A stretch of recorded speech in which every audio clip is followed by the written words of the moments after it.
So I think first things first, your personal burn rate has to be low. My personal burn rate went very, very low because I was paying no rent to my parents and like they would feed me food, home cooked food. So, so it's very easy. So I think like people with kids, people with like families to support really need to solve that because otherwise what happens is like in the Maslow hierarchy, like if you're dealing with survival all the time, you can't create value for others. First, you need to have like your needs sorted, the roti, kapda, makan, etc. So that's very important. So this is a very common question people ask me. Like, you need time in India. Like, you need like a runway which is a few years long. So either you have to have savings or you need to figure out alternate strategies or get funding. So one of the three.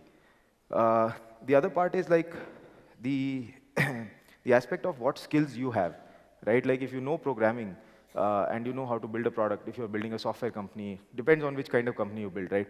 For us, it was a software company. So those skills, if you, like I had them, my co-founders had them. So we did not need external vendors or we didn't need employees going in. So these are the kind of thought process you have to bring. Like if your business is going to be capital intensive, you need to be very good at fundraising or you cannot do that business. I mean, like at some point, you need to raise capital for a capital intensive business.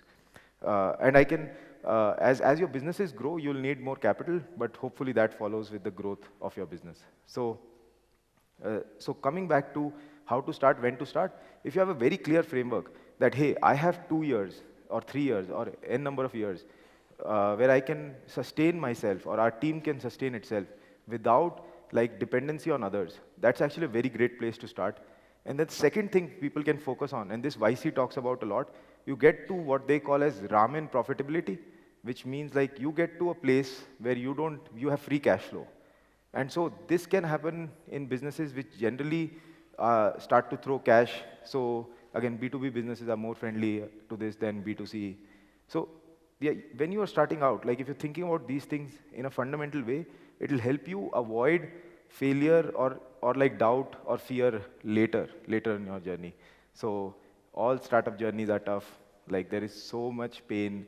Like every day, like till you hit a traction point, it's easy to give up, shut down that website, and go get a job. So I think like the the incredible perseverance required to start a startup is anyway needed.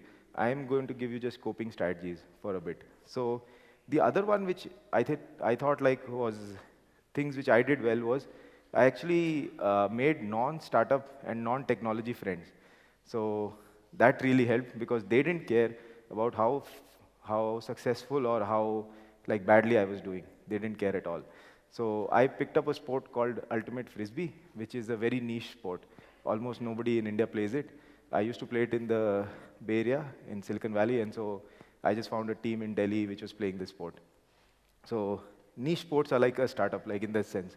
It's filled with oddballs, people who are in it for just the love of the sport. And so we had like college kids and working professionals, housewives, all sorts of people. So it was very liberating. It's a cheap sport, like there's no cost to playing it. All you need is a pair of running shoes. So in that, like it became very, very, like, how do you say it? Like in a group of people who you gather for a purpose of playing something, it's incredibly stress busting. And then you could go back to work and they didn't care about how badly or how good you were doing. Because your peer group, especially when you go to an engineering college, is usually working at like companies like McKinsey or like companies, other successful companies, and getting paid a lot of money. So sort of like that benchmark, that measurement of like your success with money always sort of bogs you down. So thinking about those in a way which helps you cope, like that always helps. For me, the other thing which I used to do, which I don't recommend, but I used to every weekend read some essays by Paul Graham. So he's like the founder of Y Combinator, and I don't know how many of you know who Paul Graham is, but it's a very startup audience, so I'm assuming many of you know. So these essays would just like help me think about like, hey, this is a guy writing about like how to cope with starting a company, like how to start a startup, because the highs are highs and the lows are very low. So, and sometimes they come in the same day. So So you'll not believe like how bad it gets and how great it gets. So, and then you sort of learn to like not react. On the first day of YC, actually, it's incredible. Like Paul Graham walks into the room and then he says like, the ideal startup founder is like James Bond. Like even in a bad situation, he figures out what to do next to save the day, right? So that's a good model, right? Every time you're thinking, like just channel your inner James Bond into your startup. So like every moment, just think about what would James Bond do. So eh, like coming back, so the essays would help me. So that was the one of the coping strategies. I also got like great co-founders. So I'm incredibly lucky. I didn't have them when I started the company. So I met Shivatsan and Ankit, and we started to spend time together. And that week where I was talking to them about them joining ClearTax, there was very early phase. There was no YC, there was no external validation. We had a very small number of users. It was incredibly painful, like for me also personally, to have them join the mission, because it felt like it's so painful every day to run this company, and I'm going to get these two people who are incredibly nice people to join my startup, and they will also go through this incredible pain. So you're like thinking about this like, oh God, I will be subjecting these friends of mine to this pain. So, but what you then realize, you have this very clear vision that, that some things must be done. And I'll talk about what the ClearTax vision is like. And people think of us as a tax company, which is very good for competition reasons, because then they don't understand what we do. And, but we are a pure tech company disguised as a tax company, which is awesome. Now people understand fintech a lot more, so we are now starting to get competitors, but it's been a good place to be like hidden in plain sight. So, so yeah, like I think that that vision sort of helps you stay true to what you're doing. It's like running a company has to be like, you have to be a little bit crazy, because like if you're not in love with the vision, what you do, why you do it, it'll be easy to give up.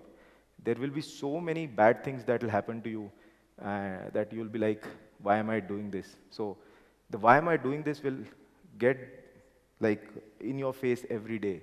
And so if you don't have a good answer, that is the day you will give up. So I always think about like talking to founders about why are they starting, what keeps them going. So because it's very easy to give up. So just think about that while you're working on it. The third one, which I talk about to people, entrepreneurs who are struggling, and most of us struggle. So I think the struggle is the norm. So actually thinking about like, hey, am I alone in this struggle? You're not alone. The second part is thinking about how do you go through the struggle. So like I always recommend to founders to stop just before they sort of break down. So the emotional breakdown boundary is what you don't want to hit. That you're basically like now, like you're not able to think clearly anymore. That is the point when you want to stop. So whenever you are approaching that point, that's a good place to stop. So most people like sort of don't recognize that. And I've seen people, a lot of people, my close friends who are founders, like feel very depressed for a bit. And so that is the dark moment where I say like it's a good place to stop. But that's the only one I recommend. Other than that, like I say, keep going. So